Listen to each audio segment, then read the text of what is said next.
Mas atenção, porque a informação não para, tem prioridade aqui e você sabe muito bem que o Patrulha da Cidade é uma notícia atrás da outra, não para. Olha, a polícia detalha a prisão de um treinador de futebol suspeito de abusar sexualmente de crianças em Ceará-Mirim.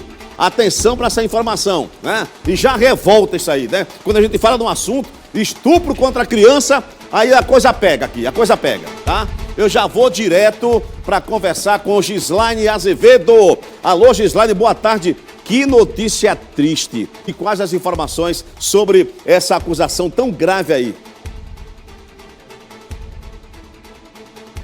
Pois é, Mário César, mais uma dessas histórias terríveis, né, que a gente precisa vir aqui contar. Felizmente, esse homem está preso, viu? Um homem de 24 anos, ele era professor de uma escolinha de futebol e se aproveitava dos adolescentes ali para cometer atos libidinosos, né?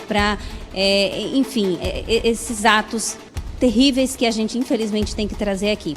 Olha só, quem vai contar todos os detalhes pra gente é a delegada Thaís Quintino, delegada da Delegacia Especializada em Atendimento à Mulher de Ceará-Mirim.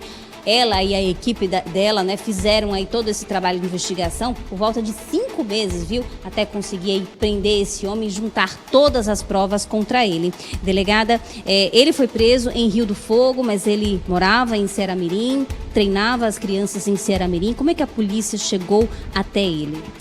Boa tarde a todos. Sim, as investigações se iniciaram, a princípio, por notícia de uma das mães, que noticiou que ele estava tendo conversas impróprias no WhatsApp com o filho dessa genitora que noticiou o fato. E assim começaram as investigações. Quando nós fomos ouvir alguns colegas de treino dele, que seria onde ele teria mais relação com esse professor, né? Nós verificamos que com esses outros colegas também existiam alguns atos impróprios, algumas carícias excessivas que vinham acontecendo. Então a gente averigou, conversou com esses adolescentes, né? E a gente percebeu que ele fazia uma avaliação física, usava de fraude, dizendo que esses meninos iriam para grupos e times maiores.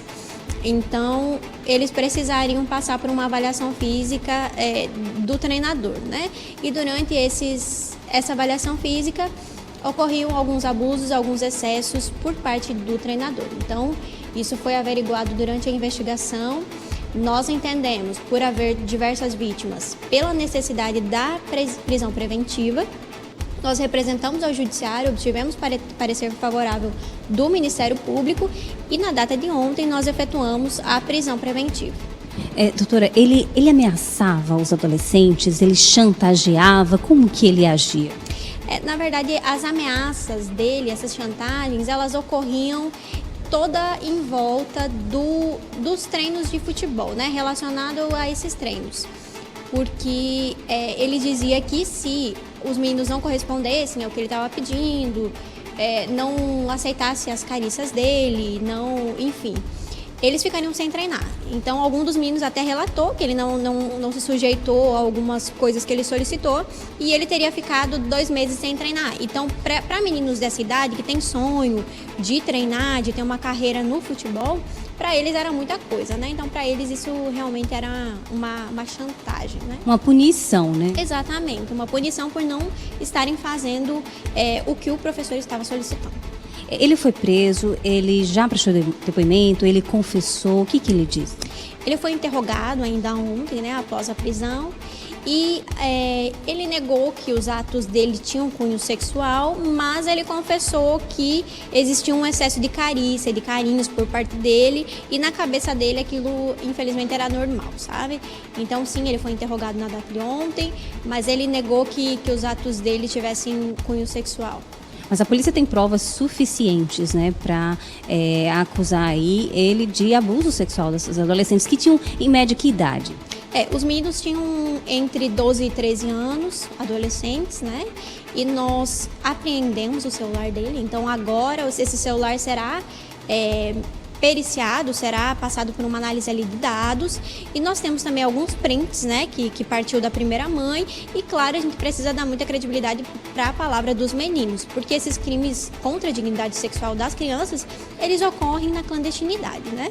Então nós precisamos dar aí, principalmente quando são reiteradas crianças, falando na mesma linha, né? A gente precisa também dar muita credibilidade para a palavra dela, mas o celular dele eu imagino que tenha muito conteúdo aí que vá colaborar para as investigações. Mas as investigações vão continuar, a suspeita é que existem mais vítimas e nós vamos prosseguir aí da melhor forma possível. Inicialmente, a polícia chegou através dessa denúncia de uma mãe, desse adolescente de 12 anos, depois surgiram outros 3 adolescentes e a polícia acredita que pode sim ter mais vítimas. Exatamente, por estar ali num contexto em que existiam várias crianças treinando, muito provavelmente alguma outra passou pelo mesmo procedimento, pelo mesmo constrangimento, e é o que a gente vai continuar investigando. É importante reforçar também a forma como a Polícia Civil, o departamento do DPGV tem empenhado esforços, né, não tem medido esforços para combater esse tipo de crime, tanto contra mulheres como contra crianças e adolescentes, né, contra a dignidade sexual, contra a integridade física. Então, a instituição não tem medido esforços para combater essa realidade que, infelizmente, ainda é grande e cruel. Muito obrigada, Thaís Quintino, delegada da Delegacia Especializada em Atendimento à Mulher de Ceará-Mirim, trazendo aí, portanto, essa prestação de contas para a sociedade sobre a prisão desse professor de uma escolinha de futebol preso aí, suspeito de prática de abuso sexual contra adolescentes. Mário César, volto com você.